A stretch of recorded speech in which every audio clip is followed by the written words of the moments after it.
Welcome back to another technical deep dive here in the debug zone.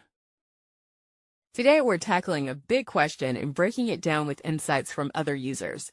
Hopefully this clears up some misconceptions and helps you get the answer you need. So buckle up, stay a little curious, and let's jump right in.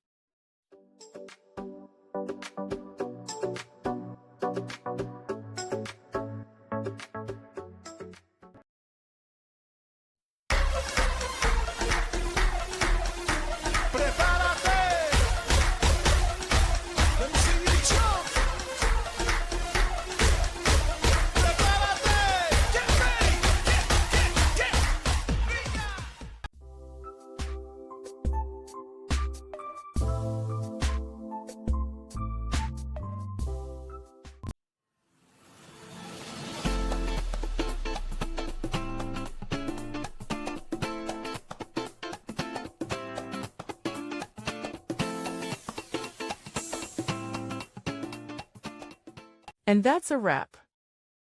I hope you found the answer you were looking for. If you did, take a second to hit that subscribe button. It really helps out. And let me know in the comments which solution worked best for you. See you next time in the debug zone.